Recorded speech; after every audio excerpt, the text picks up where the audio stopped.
You're listening to the Transforming Society podcast. I'm Richard Kemp, and on today's episode, I'm joined by Nigel Thrift, current chair of the Committee on Radioactive Waste Management and visiting professor in the School of Geography and the Environment at the University of Oxford. Nigel is also a former Vice-Chancellor of the University of Warwick, former Pro-Vice-Chancellor for Research at the University of Oxford, and is Emeritus Professor at the University of Bristol, among so many other hats and accolades. Nigel's book, The Pursuit of Possibility, published by Policy Press, digs into whether research universities have lost their way. Research is at the heart of innovation, and sometimes that innovation is life or death. No better example, perhaps, than the COVID-19 vaccine, which required emergency funding, resources, and collaboration to save countless lives at the time, and continues to do so today. In his book, Nigel details what research universities are for and what they've become, and why they should be treated differently to other universities. He critiques policy and university leadership that have led to budget squeezes, cultural shifts, and a possible erosion of quality in research. And Nigel also offers extensive suggestions of what we can do to save these essential institutions and see them thrive into the future. Nigel Thrift, welcome to the Transforming Society podcast. Thanks, Rich. Thanks so much for coming on today. This book, it really had me questioning a lot of things I thought I understood about universities. And your book argues that research universities should be treated differently to other universities, how they run themselves, their funding, and others. Before reading your book, I didn't know there was even any difference between universities. Could you explain this for our listeners? Yes, of course. First thing to say, at current count, there's about 142 universities in the UK. We can argue about that because there are different ways of counting universities one way or the other, but that's the membership of Universities UK. It's simple. I'm arguing that basically around about 40 universities are really research intensive universities. I think that's the most important thing to say. It's not to say that the other universities don't do research, but that these 40 or so universities are research intensive. The research they do has many qualities. One, there's a lot more of it, more of it. Two, the research is, or certainly should be, of very high quality. In turn, all that research means more academics who are active researchers, lots of specialized buildings and equipment, so you've got massive sunk costs of one kind or another, and in theory at least, budgets that allow such an expensive enterprise as research, and it is expensive, to be carried out. So that's really what the difference is that I'm making. I think it's important to say that doesn't mean that I think other universities are somehow the other less good or something like that. That's ridiculous. It's just that they do different things. They do some research, but they also do lots of other things as well. I want to concentrate on the institutions that are really pushing research. Yeah, that certainly came across. Is it helpful then to call all universities universities? Is there Oh yeah. I mean, apart from anything else, I mean, that is never going to change, come what may. But it's a generic term now, and it basically covers a very large numbers of quite different kinds of institution. That's all there is to it. Yeah, thanks, Nigel.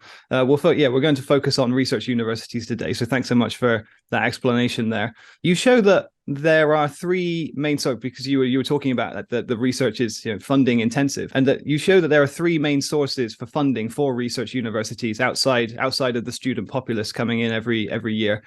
You've got Research England's block grant, which is based on research excellence, project funding from the government or governments, and then there's research charities like Cancer Research UK, for example. Who decides on the funding for research universities, and what parameters proves what they call research excellence? Yeah, right. So basically, you've already said who decides on the funding.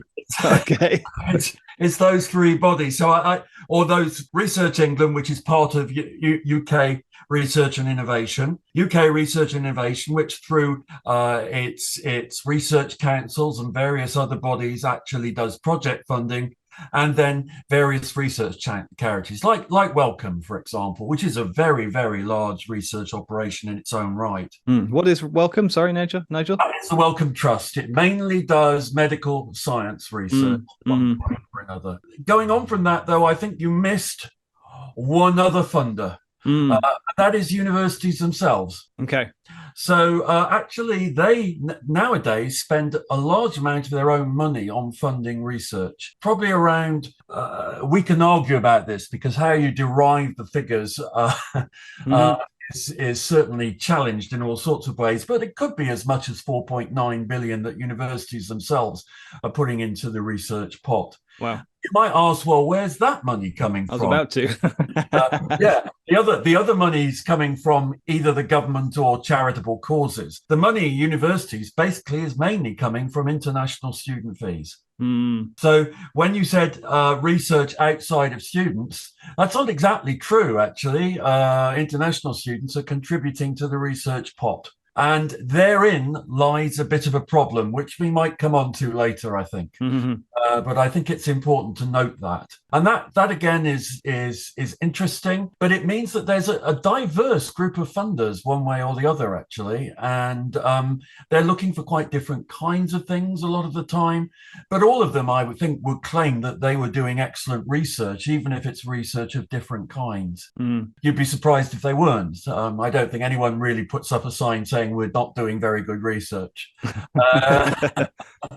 So I think it's important to note that therefore it's quite a diverse system, although government funding is still the most important pot. Right. Does that make for quite a fragile existence for research universities then? Fragile is not quite the right word. It depends on which research universities you are. So if you're Oxford and Cambridge, for example, you have some large endowments, and they are, as a result, considerably less fragile than some other universities. But after that, universities are particularly beholden to the ups and downs of government funding. And so on and so forth, and that can cause problems, of course. Now, the taxpayer has every right to question how good the research is that universities are doing. And one of the things that comes around every 6 or 7 years now is a thing called the Research Excellence Framework, which tries to work out how good the research is that universities are actually doing. And, that's a quite legitimate exercise. I mean, people are paying their taxes. They have a right to know that the research they're doing is as good as it can be, because it's important for the country and the payback that comes from it. But it causes problems. Some people think that research excellence is one thing. Some people think it's another. I'm pretty clear about what research excellence is, but again, that's neither here nor there at this point. Yeah, thanks, Nigel. You mentioned students, international students, I wanted to ask about students in general. That one of the in your book, it's quite clear that one of the most prominent changes for universities has been scale. But many universities, you were quoting figures showing that basically many universities have doubled their student intake in the last 15 years. What is driving this focus on growth, and what's been the effect on research in universities? I mean, most universities, I wouldn't say they doubled a lot of the time, but they've certainly increased their numbers considerably. Okay. And we can argue about this in a number of ways, but for me at least, it's problematic when it gets beyond a particular point, because it starts to change the nature of the institution as much as anything. But what that's meant is that especially some of the research-intensive universities have taken, although they're stopping now, increasing numbers of British undergraduates, but a lot of the growth has been in postgraduate taught courses. And that actually has mainly been from international students coming in and going out again. And that's been large numbers of people coming in, and that has produced in turn all kinds of other things. So it's produced a big surge in turnover, which has been spent on buildings, it's been spent on student facilities, it's been spent on new staff, it's been spent on pension contributions, it's been spent on substituting for research overhead shortfalls, as I said before. But I don't think this model is really sustainable over the long term. And we can argue about why that is. One reason is because it's all very well to say every student, every person who wants to go to university and reaches a particular standard should be able to, but it's another matter for governments to pay for it. and I think we've probably reached the limits of that for all sorts of reasons. Going on from that, though, I think it's also, and we come back to fragility here, after a while, you get to the point where if you're not getting an amount of money for undergraduate students, the tuition fee each year, which is near to the cost of teaching them, then you have to subsidize that as well as the research. And that's the reason that universities are in a fragile position at the moment. They're trying to, basically sub too many things all at once. And it's just not possible to do that easily. I think on top of that, I think that there are many universities that would have done better if they'd actually kept a bit smaller and kept, if you like, the kind of esprit de corps that you get from being a smaller university. You're now getting to the point where management tends to become increasingly distant from academics, and not as a plot or some kind of megalomaniac move, but simply because you've got so many different kinds of things that you're trying to do with students, and you need more administrators to do that, and so on and so forth. It's also, I think, really and seriously, sense of community is actually a really important thing, not just for students, though it's very important for students. You see that. People will say, well, I can remember when I went to university, there were 40 or 50 people in my class. Now it might be 150, and I don't know a whole load of them. Right. And it's quite alienating, actually. And for staff, it's also a bit difficult as well, I think. I think they feel distant from what's going on a lot of the time. Going on from that, of course, there are other problems with the expansion of students. You'll know in Bristol, student accommodation. Absolutely. Really, really, really problematic. And then on top of that, not only is government not paying the full whack for teaching students, but now the grant for students, the loan to be precise, is also below living standards. And that, again, is a real problem. So the system, in a sense, is not really working particularly well at this point in time for anybody. And I don't think I'm trying to be negative about it. I'm just saying, though, this is a struggle, a real struggle. And I think at some point, something will have to give, or the quality of what's on offer will actually start to slowly decline. Yeah, the makes me think about how students might start kind of thinking with their wallets in terms of I've spoken to other academics about the kind of student experience before, about more like, am I going to get a job at the end of it? And that's worth money. What's that worth? Sorry, to me. But also in this case of what's the standard of teaching worth to be in these universities, and what's the standard of research that I can get involved with at these universities? What's that worth to me? And will people start voting with their feet?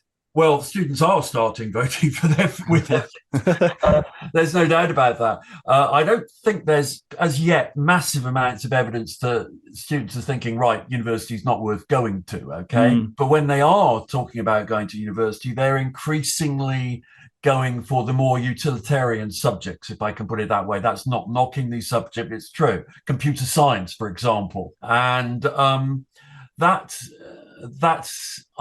even vaguely surprised by that decision. If you look at the economic climate at the moment, and you look at what students are being launched into as a job market, what a surprise that they're choosing things which they think will get them jobs. But I think at the same time, it is a bit of a tragedy, because actually university used to be about also giving you time to think and work through all kinds of other subjects that you might be interested in. And increasingly, people basically haven't got that time, not least because lots of students are now out doing jobs. And I think people forget that. And that, again, causes all kinds of issues in a way. Everything has become much more focused. I'm not saying it's got worse. It's different from what it used to be. But I have to say, if I was a student nowadays, I'm not really sure I'm not sure I'd be desperately keen on going into some vast class of some kind or the other. Whether you have a choice about that, of course, is another matter altogether. Now, I wanted to talk about kind of change as well in universities, because you say that free speech should be available to everyone, and that's come up in plenty of news cycles for university news cycles. Rather than no platforming at university campuses, you favor allowing all speakers so that concepts can be challenged. I think I've understood this correctly. Do you see a limit or a danger to free speech? Well, I see a danger to not having free speech.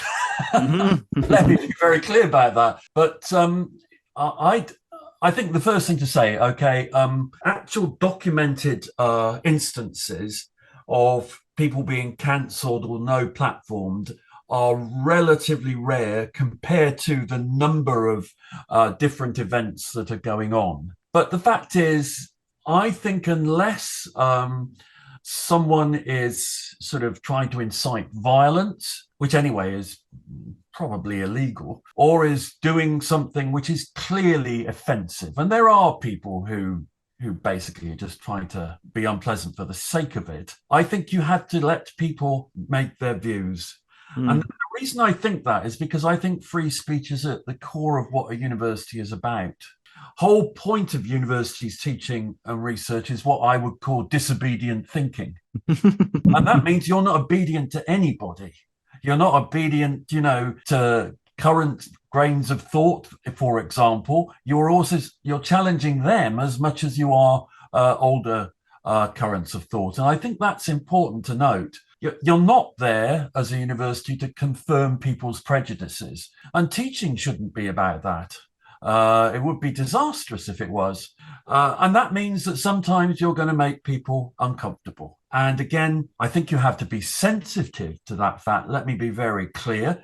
And you don't have to make them uncomfortable for the sake of it. But there are, for example, a whole series of subjects in the arts and humanities where it's difficult not to be uncomfortable about it. And actually, why wouldn't you want to be? So I think that's the real reason. Now, of course, there are limits to free speech. Everyone says, oh, well, really, you're saying anyone can come in, and we'll let, I don't know, anyone say anything. No one thinks that. I think what they do think, though, is that whatever the limits are, they have to be fairly broad, because there are all kinds of people who will be arguing, oh, well, that's deeply offended me, and therefore that's my free speech, which has been actually limited. But I'm not really very keen on that as an argument, if I'm honest. I don't think it hurts at all. You have to remember, a lot of people have not thought a lot about some of these things. And where they get to learn about them is by arguing backwards and forwards with people. And that's great. And that's actually what universities are about, whether you like it or not. So, and some people don't. I'd be the first to say, but I do.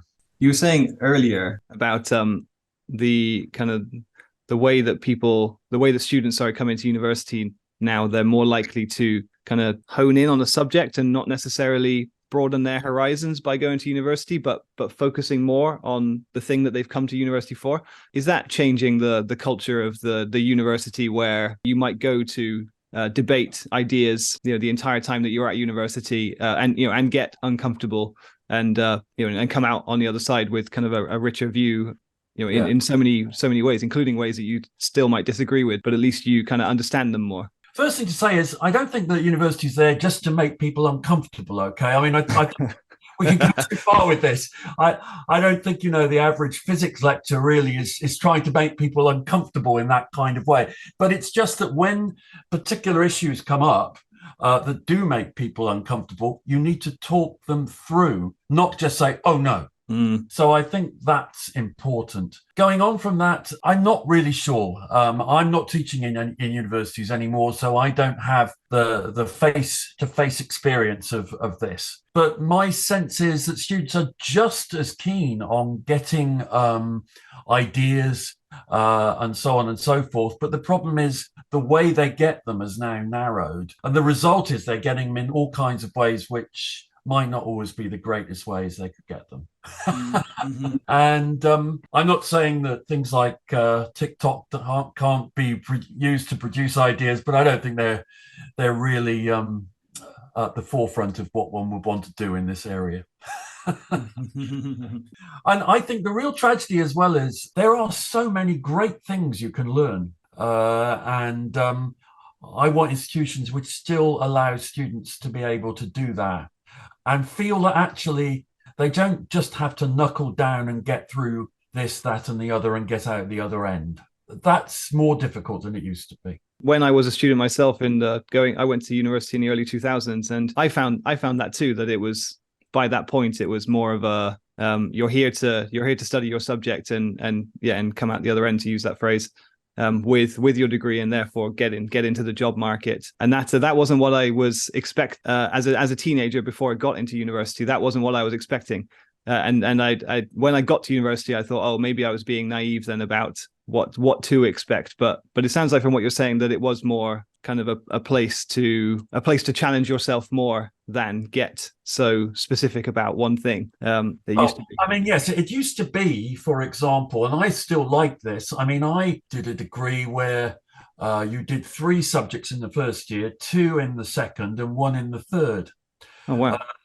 And I still love those kinds of degrees, I have to say. But I think they're a thing of the past. They've gone down with the dinosaurs, I think. But actually, it allowed you really to explore things that you otherwise wouldn't have known anything about. Mm. My wife's from the US, and she was telling me about her university experience, and that they sounded very much like that. And she went to the university in the mid the 2000s as well. So maybe that's changed there. I don't know, and possibly you know more about it. Yeah, I mean, I think US degrees are 4-year degrees, remember? So they have a bit more time in a way, and that makes it a bit easier. But also, there has been in the past in the US the idea of a liberal arts degree where you basically have a more general education. But that's changed in the US as well. I mean, basically, people are now very job oriented.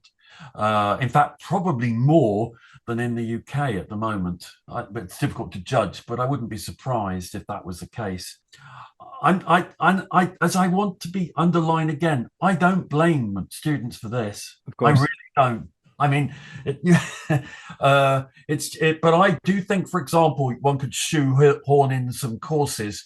For example, in arts and humanities degree on science, in science degrees on arts and humanities, these kind of things, just to give people a sense of a wider world. Mm-hmm. Some universities do this, actually, but not many.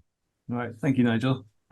In your book as well, you note that the investor, George Soros, offered $1 billion for a global university network. Meanwhile, universities like Yale, Harvard, Oxford, Cambridge, they have plenty of cash that they could use to help other institutes, but they're not. Research universities need to collaborate. You make that clear in your book. But is a culture of competitiveness stopping this? Universities do collaborate, and in the book, I a whole series of different instances of that. Interestingly, part of that has been because incentives have been produced by the UK Research and Innovation and others for universities to collaborate.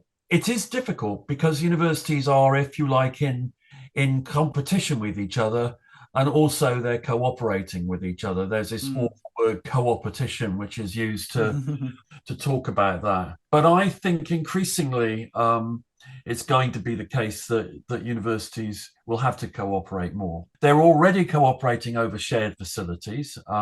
In a sense, you have to do that now. Some of the equipment that universities need to use is unbelievably expensive, and you can't have it just to yourself. So that's the first thing to say. The second thing is that there are quite a number of regional combines, universities which are cooperating regionally with their nearest neighbours, especially. And then thirdly, of course, universities cooperating because individual academics are cooperating with academics from other universities, and they do that naturally. But I think at this point in time, really, this comes on to something more general. I think we just need to rethink the system. I think it's abidingly clear that if we carry on with the system that we now have, we're just going to continue to struggle. And we need to find ways around that. And I'm sure we can come on to that. I said at the top of the show that without research universities, we wouldn't have seen a vaccine against COVID-19 come as quickly as it did. You make clear in your book, and you were just saying it in part there. You make clear in your book that these are essential entities, but that they're also under threat. And I just wanted you to, if you don't mind, going into more detail about how they're under threat and what do we need to do to protect research universities going forward? Yeah. So I'll give you a rundown of threats. Now, first thing I want to say before I do this is that there are a whole series of British universities which are absolutely fantastic, okay? And they still are at the moment, many of them just wonderful. However, what I'm worried about is that they get increasingly eroded in terms of what they're able to do. And that, I think, is because of a whole series of threats. The first of those is what I call proliferation. Universities have basically grown into kind of all-purpose machines.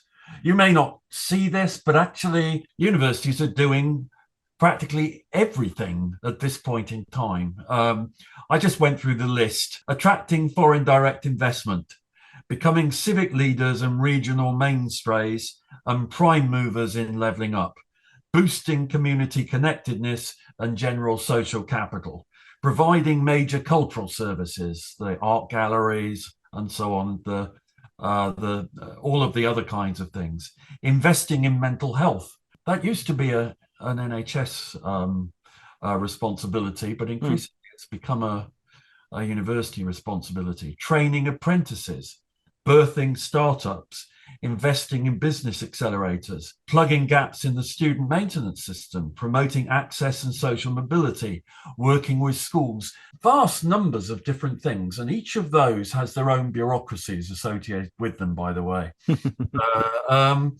And I increasingly feel that this has got to stop.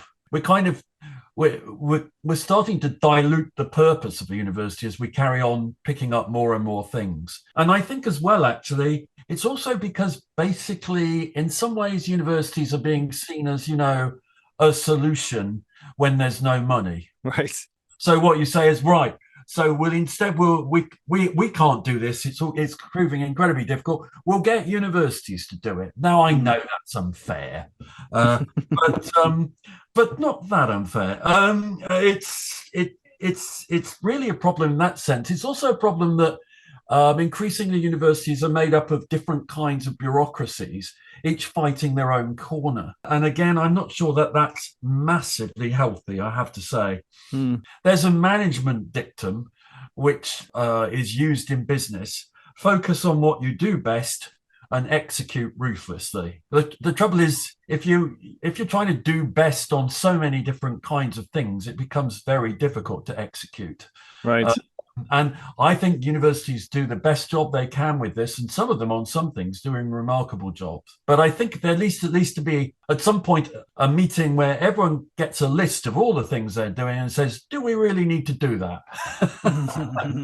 But anyway, there we are. That's one thing. Second thing I think is regulation. Government regulator, the Office for Students, has proved in the past a little bit too intrusive, I think. And its regulation has become perhaps a bit too heavy. There was a good reason for it in a way. I don't deny any of that.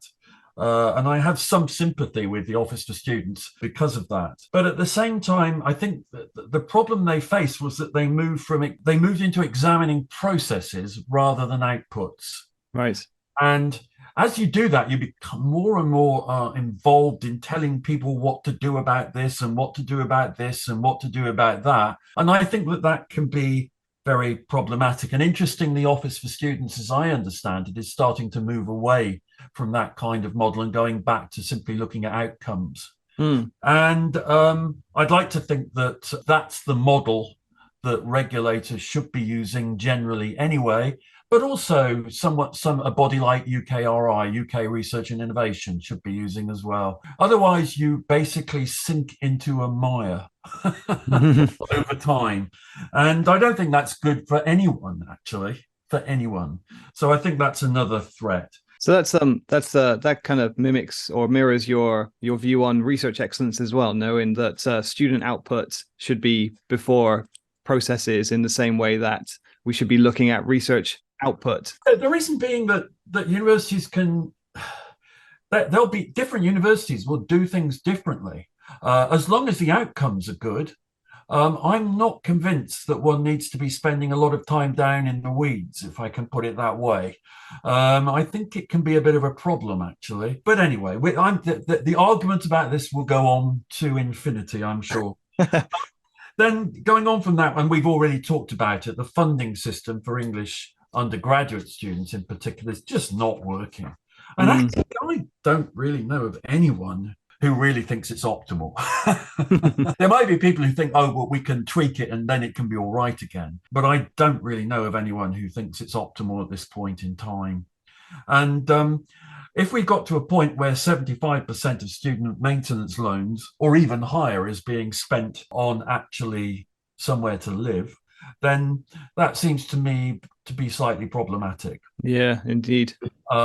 Especially if, in the case of Bristol, you don't even get to live in Bristol because there's no housing left, which we hear more and more. I think there's 4 places in the country, where Bristol being one of them, where there are real problems, and then some others where there are substantial problems.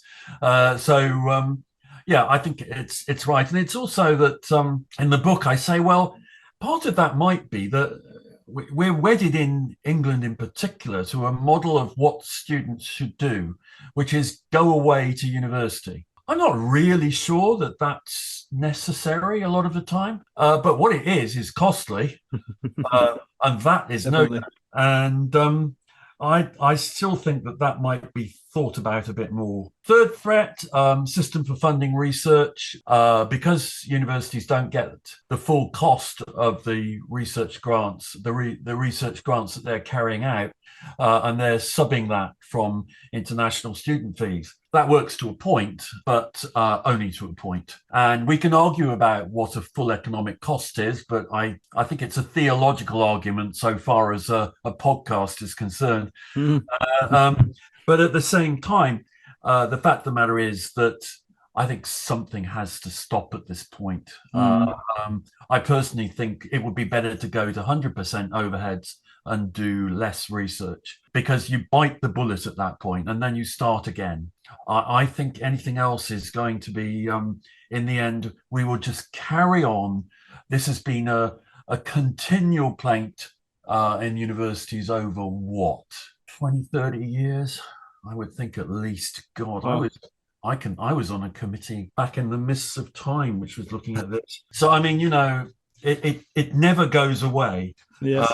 But I'm not sure it's a good thing. If you're then trying to subsidize your research and now you're trying to subsidize teaching, you get this crunch, and that's the final threat. There's a pretty serious financial crisis in universities. And again, we can argue about how much of a crisis there is, but I don't think anyone says that everything is great. Now, university leaders never say everything's great when it comes to these things, but actually everything really isn't great. It's really a bit of a problem, and I really am not sure how it's going to be got out of. It's even more of an issue than one might think, because you've heard there's no money often enough, and even if there was money, universities would be down the queue. Right. Of course. And so somehow or the other, university is going to have to struggle on. But I'm glad I'm not leading a university at this point in time. It's tough. It really is. It's tough for the people in the universities. It's the people leading them, actually, because getting the books to balance is really a major issue. I don't think there's any doubt about that. But then the other thing, I think the other thing you were asking was about what, in a sense, we need to do about it. Well, I think the first thing to say is remind ourselves that universities are incredibly important. in and amongst all of these issues and problems and it gets lost how universities think in the sense of how their academics work, which is through, if you like, a kind of applied skepticism about most things. You couldn't do science if you weren't skeptical about what you were reading in front of you. Right. So those kind of things are really one of the major things which has made the world a good place to be. In some cases, it's made it a bad place to be, but mainly a good place to be. And I think, we need to remember that academics really are important. They're not like subsidiary to the university and all these other things. They are really the heart of it. And we need to kind of re-describe them. And I've been trying to do this, and I don't think I've got it right. But I've been saying that we need to talk about them as creatives now, because talking about them as academics brings with it in the public mind all kinds of baggage, which really isn't helpful. Whether it's a Daily Star talking about boffins the whole time, which it loves to do, or whether it's, these people are just liberty gibbets or what have you. So all of these things need to be somehow put to one side, and we need to redescribe what academics do to show just how great it actually is. And I sometimes think that is being lost. I'm not quite sure. Some academics do a really good job of making sure that they're demonstrating it's not been lost to the public. I think of the rise of podcasts and things like that, for example, except this podcast. Anyway, having said that, I think really we are going to need to think about the future of research universities. And there have been a lot of people now who've been talking about the Robbins report, which came out in the 1960s and was really meant to be a reset of the whole system. Okay, now we can argue about whether it really was. And again, there's an enormous amount of argument about what was that really that or that. But having said that, I think it's immensely important at this point in time to say, right, we've genuinely got to have an inquiry and we've got to have everything on the table. We've actually, at this point in time, got to start thinking about redesigning the university system so at least it works for most people. And that will mean having to think quite seriously about all sorts of things. It will also mean having a degree of humility. British universities, tend to think, we're pretty much the best universities in the world and so on and so forth. And British universities are really great. There's no doubt about that. But there are other systems which are really good too. And there's quite a lot we could take from them if we really tried. And I think there's a lot of work to be done in that area. So I think that's the thing for me. And it's in the book and elsewhere, I've kept saying, let's actually have a proper examination of the whole system and how it works. No longer trying to kind of cut it up into little bits of inquiry about little bits of this and little bits of that. So that's my view. Thanks so much, Nigel. It's been a real pleasure to talk to you today. Thank you so much for being so generous with your time, Nigel. I'm going to let everybody know where to find your book in a moment, but I just wanted to know first where we can find you. Maybe you have somewhere online people can find you. No, I don't have anything online at all. I'm not by any means a recluse or something of that kind, as indeed this podcast shows. But at the same time, I think, like quite a few people, I think there are downsides to being publicly available, which I'm not quite so keen on. So I suppose the best way of putting it is, if you want to find me, I'm sure you can. And I'm sure you or somebody else can put these people in contact with me. And I'm happy to talk. I mean, I don't have an even vague problem about that at all. That's a long way around saying, no, I don't have any social media or anything. Thanks, Nigel. That was a great answer. The Pursuit of Possibility by Nigel Thrift is published by Policy Press. You can find out more about the book by visiting policy.bristoluniversitypress.co.uk and also transformingsociety.co.uk.